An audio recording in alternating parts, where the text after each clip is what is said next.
Alhamdulillahi Rabbil Alameen. Wassalatu wassalamu ala Sayyidil Mursaleen.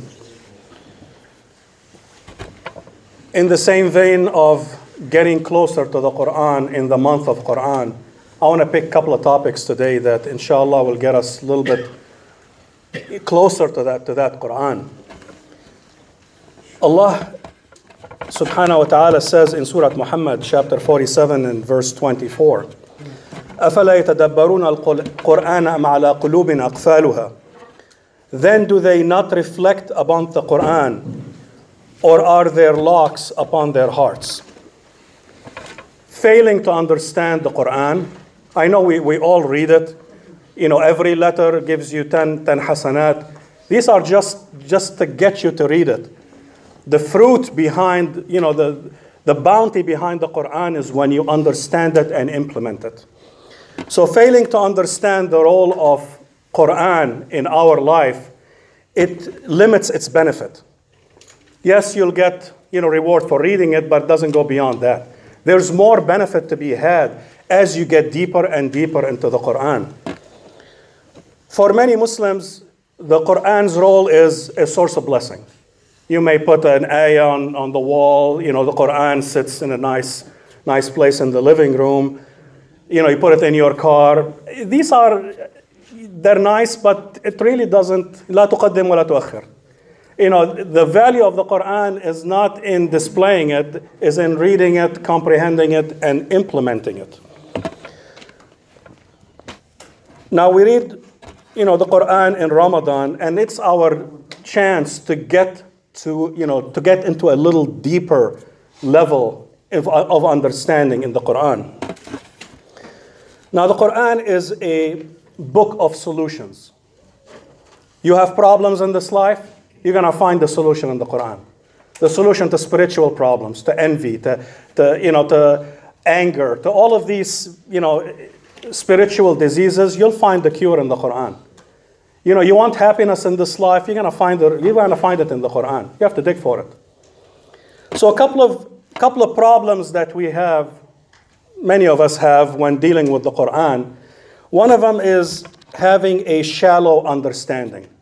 You just read the Quran and you pass by it. You don't stop and ponder and research and see what did the scholars say about this verse versus that verse. You don't get to that deeper knowledge. We stay, shallow. We just read it and we pass by it. One such example in Surah Hud, as a part of verse 38, it's talking about Sayyidina Nuh. وَيَصْنَعُ الْفُلْكَ وَكُلَّمَا مَرَّ عَلَيْهِ مَلَأٌ مِّن قَوْمِهِ سَخِرُوا مِنْهُ. And he constructed the ship, and whenever an assembly of the eminent of his people passed by him, they ridicule him. So we read this verse, وَيَصْنَعُ الْفُلْكَ, and he built the ship. Those two words, there's 100 years of planting trees in the desert, cutting the wood, drying it, building the ship, which was something new. Allah sent the blueprints, عَلَى ذَاتِ أَلْوَاحٍ وَدُسُرٍ, wood with nails. That was something new. 100 years, maybe even more. Sayyidina Nuh lived 1,000 years, 950 or 1,000. So there's, between those two words, there are tens and hundreds of years that passed by where Sayyidina Nuh was patient. Those two words should teach us about patience. Somebody tells you something and you lose your temper. Sayyidina Nuh stayed for 100 years.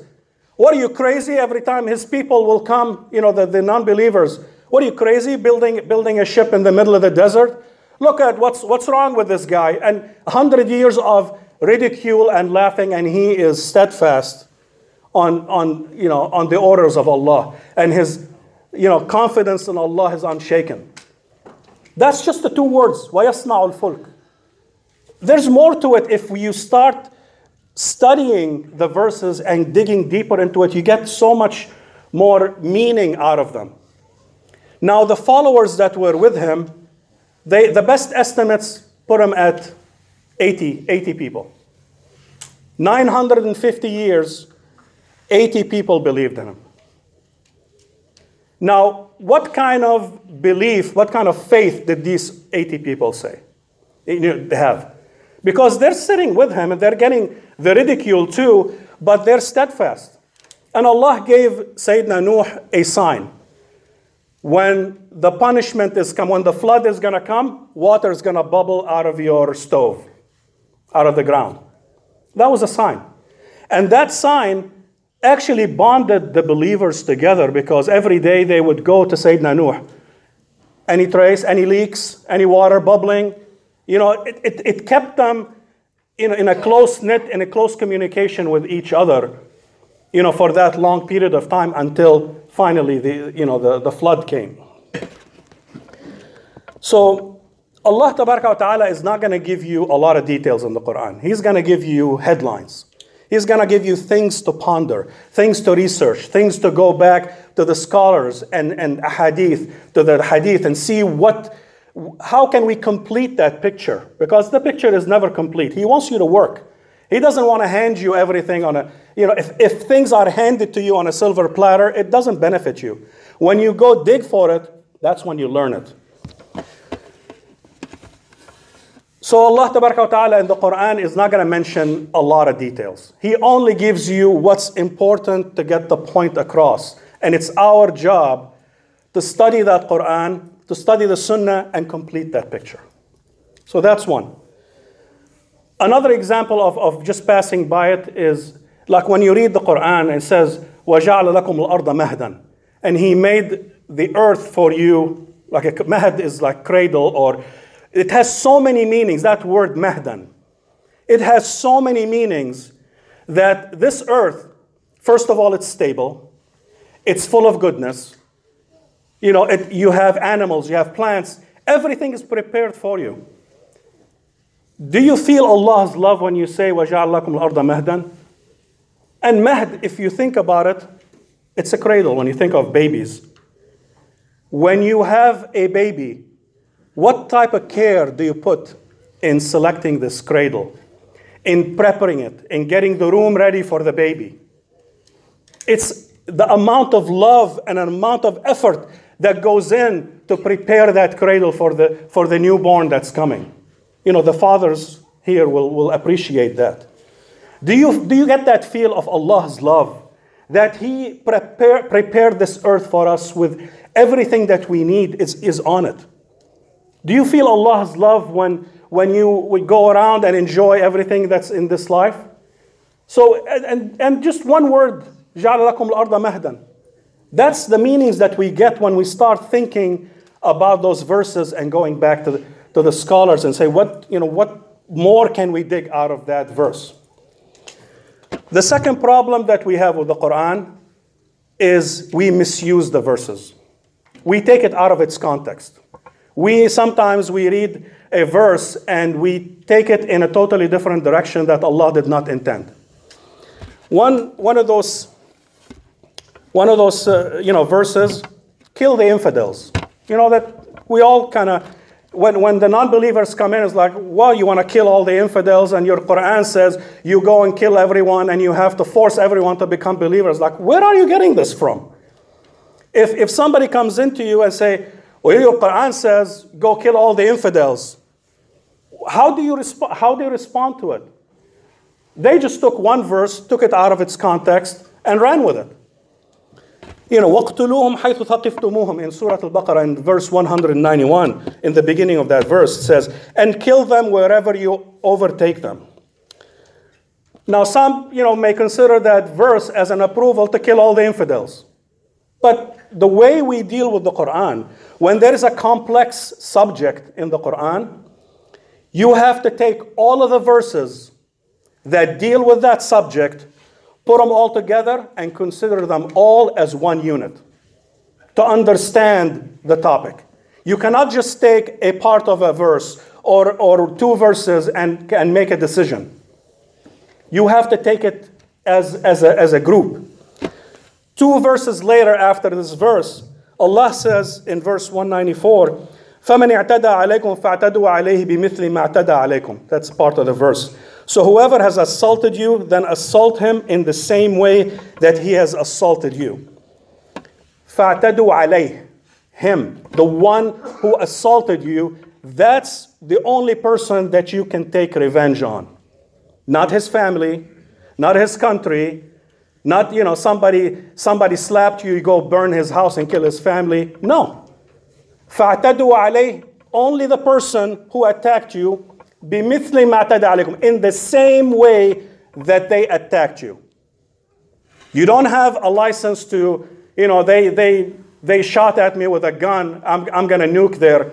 No, the Quran does not allow you to do that. The Quran is very clear that you only have a fight with the person who's fighting you, and you only return in like. There is no, you return one slap with two. You only have right to one. Other verses that deal with fighting restrict the action even further. وَلَا تَقْتُلُوا النَّفْسَ الَّتِي حَرَّمَ اللَّهُ إِلَّا بِالْحَقِّ. This is in Surah Al-Isra, chapter 17, in the beginning of verse 33. And do not kill the soul which Allah has forbidden except by right. Killing is a very, very serious matter. Allah gave us very limited space where it is where it's sanctioned. In qasas, like if it's a murder, you execute the murderer. Allah permitted that, in that case. Self-defense, yes, you may defend yourself. But punishment and war, these are things that are sanctioned by a Muslim leader. It's not up to the individual to declare war or to say, oh, you stole my pen, I'm going to chop your hand. Because that's the qasas. It's not up to you. It's up to the Muslim leader. And if you don't live in a Muslim country, you cannot implement that.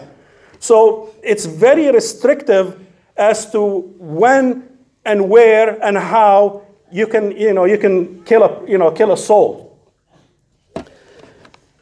Ibn Umar narrated that the Prophet ﷺ said, لا يزال المؤمن في فسحة من دينه ما لم يصب دما حراما. A believer continues to have ample hope in Allah's mercy so long as he does not shed blood unjustly. Once you kill a soul unjustly, you're in trouble. There's no coming back from that. That is not something we take lightly as Muslims, because life is sacred. And Allah Tabaraka wa Ta'ala made it very clear. You do not kill willy-nilly. It's not up to you. There's only certain cases when you do that. So we cannot just take one verse and says, kill the infidels and run with it. That does not match the rest of the verses and the rest of the topic and all of the verses that talk about fighting. There's a process to it. So life is sacred, and Allah Tabaraka wa Ta'ala will punish very severely the people who take it lightly and take it without right. There has to be right. And like I said, right is self-defense or the Muslim leader if he implements the punishment, or during war. That's it. It's like in the lingo in this country, I'm going to kill you. We throw the word kill very lightly. It is a very serious matter that we have to pay attention to, inshallah.